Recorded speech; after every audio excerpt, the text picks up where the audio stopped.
morning YouTube, welcome back to Partickhill station.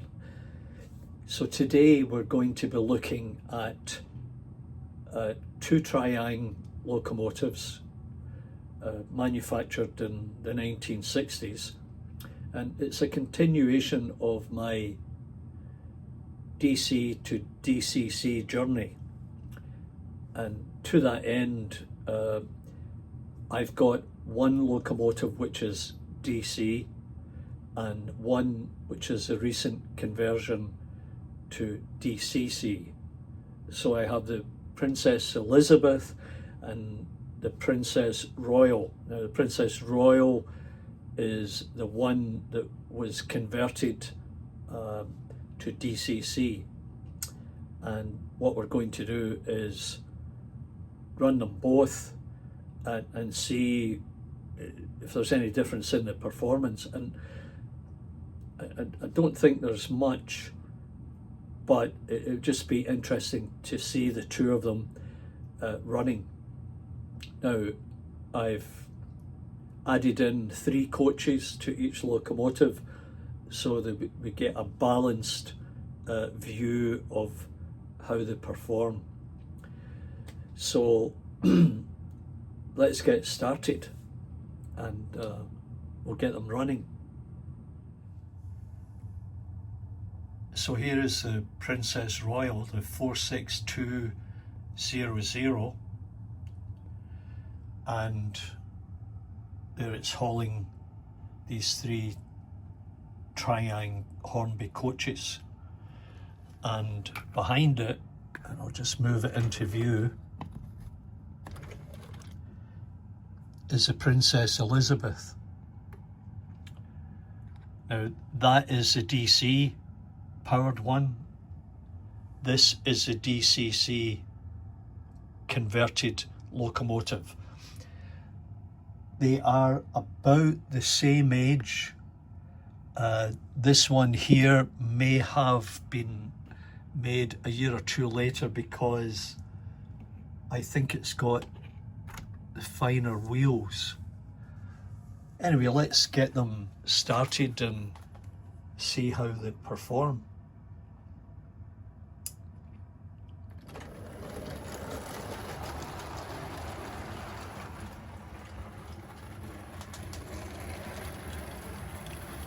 It runs pretty smoothly once again for an old locomotive, keeping it clean and oiled certainly helps. They really are a treasure.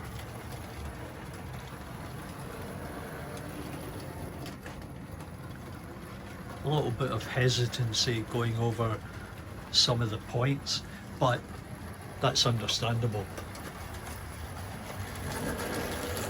So while that one's running, we'll get the DCC powered Princess going out of the station.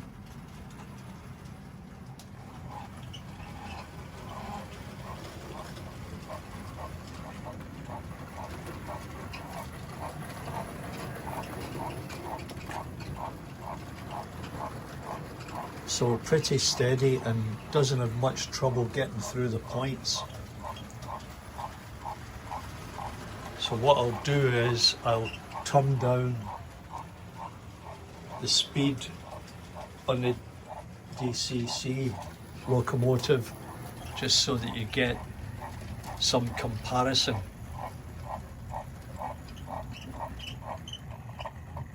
Yeah, it just stops and hesitates there. I think that's a bad joint, yeah. But most certainly the converted Princess has a more steady run. It doesn't seem to hesitate as much as the DC powered one.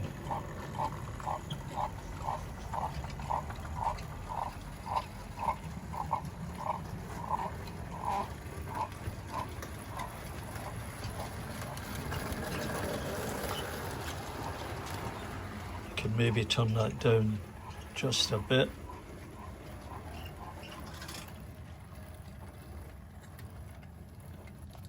Yeah, it hesitates on that point.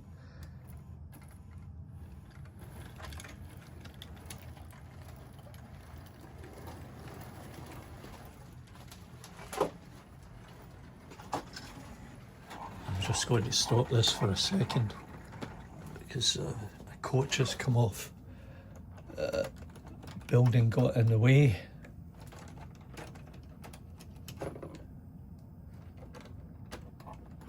Another reason to make sure that you check everything before you take off. So let's get it going again.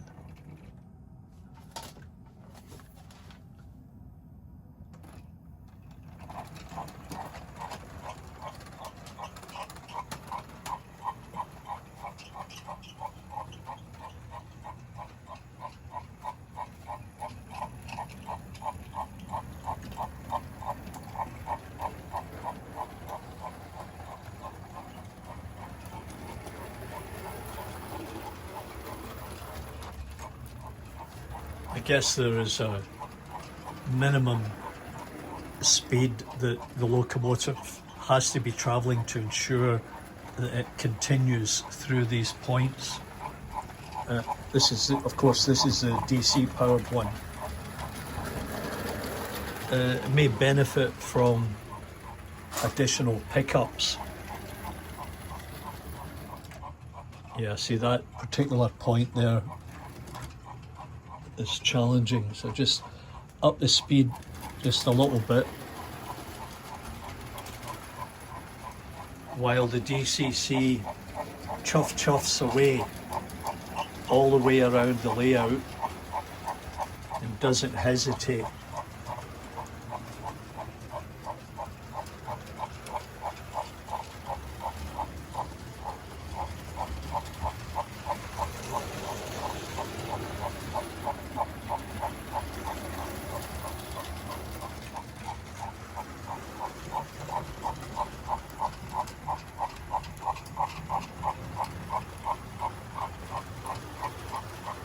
While we're testing these locos, this is the coach that I think I'll try and install Peter Partickhill 3D printed seating arrangement.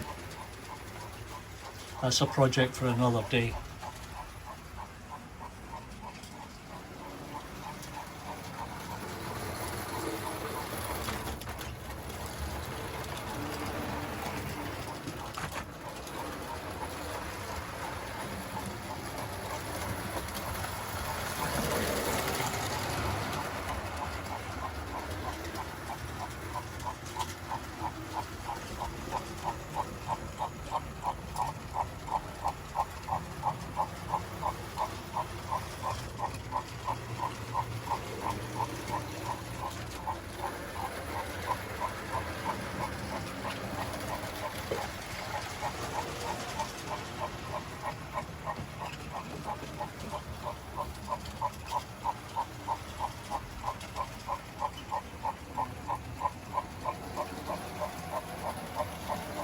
Now this is a perfect example of how one can run both DC and DCC on the same layout. And this is a very simple layout. These two lines are not connected, so it will never be an issue of getting a short because the wrong train was on the wrong track.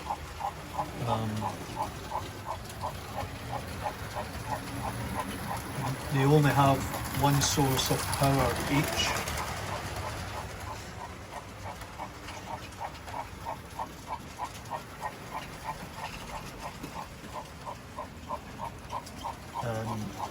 All the points are manually controlled, so it's not complicated, it's very simple. Maybe the next step is to convert another locomotive and go through the experiment of having two DCC locomotives on the same track and through the CVs I can identify one or the other and take control, moving one off that track to access the other locomotive.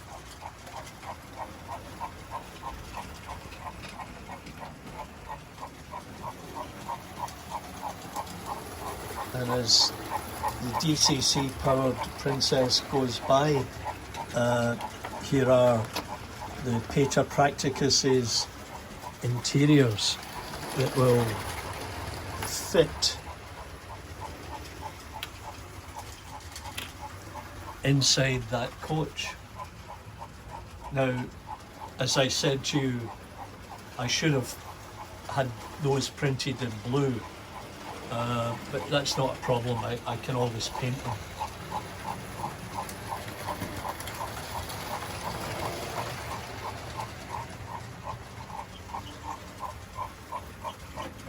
Now, definitely a benefit of going DCC is with these older locomotives, they can run so smoothly and well. And that was, excuse me, not that it was unexpected, I was just not aware of the ability of DCC to provide slow running even to an old locomotive.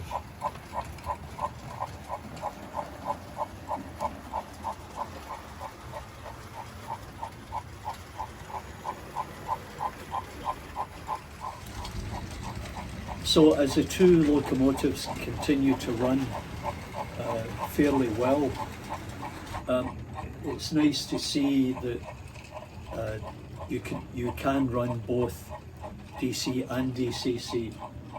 The one issue here with the DC powered locomotive is it just has trouble getting through some of the points. Well, the DC locomotive is just stalled. I'm not sure why that has happened. Could be there's something on the track. I do make an effort to clean the tracks and vacuum them, but you just never know when something gets onto the track and gets taken up into the motor, and I suspect that is what has occurred. Well, I took a moment to check if the motor had been, if it had sufficient oil and grease in it, and turns out the pads were a little bit on the dry side, so I added a little bit of oil and some grease, and let's just see if it will. Yeah, there you go. So that was the problem. Once again, it reinforces the need to oil and grease your older locomotives to ensure that they work well.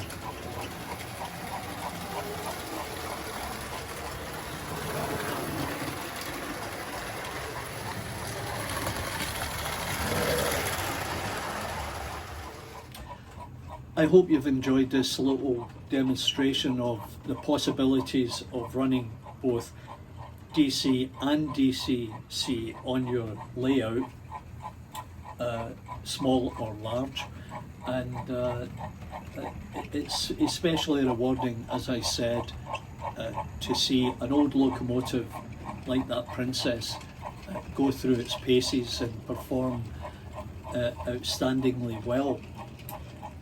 So if you've got any comments in it, and I hope you have comments, because some of the comments that I've received on this process have been very, very insightful and helpful, because everybody's got a bit more information than me, and you know, their comments are really welcome and will help me through this process.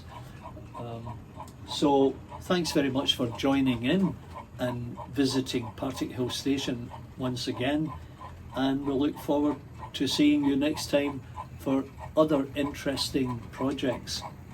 Bye for now.